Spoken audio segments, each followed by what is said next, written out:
Кайырлуу күн баршаларыңызга. Менин каналыма кош келипсиздер. Бүгүн сиздер менен бирге дәми керемет болуп чыгатын, чайга тез дайын бола калатын үгүлмелүү печеньелер дайындайбыз. Менин рецептим боюнча дайындап көрүңүздөр. Эң алдымен бөлме температурасындагы сары майымызды алып, жумшак сары майды аралаштырып алабыз. Бир келке болуп пишүү керек. Осунун үстүнө кант тунтагын жана кичкене шым туз салып аралаштырабыз. Сары майымыздын түсү агарып, көлөм боюнча үлкөйүшү керек. Осунун үстүнө бир жумурткамызды салып, тагы аралаштырып алабыз. Әбден аралашкандан кийин үстүнө унубузду салабыз. Иликтен өтүү керек милдеттерди. Иликтен өткөн унубузду салып, бир чай кашык разрыхителди салып, аралаштырып алабыз. Эң алдымен миксердин көмөгү, одан кийин касыктын көмөгү менен аралаштырып алабыз.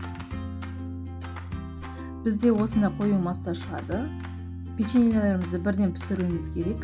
Печеньелер biraz туруп калатын болса, ол май ерип, үгүлмелүү болмай калады.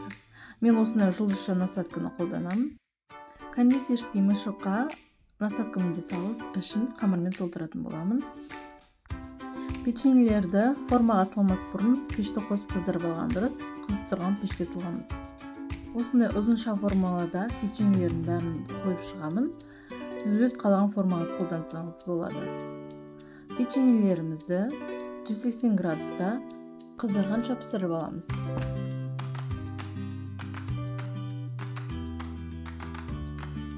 Минекей бизде осындай сапсары болуп үгүлмелүү печеньелерimiz пишип чыкты.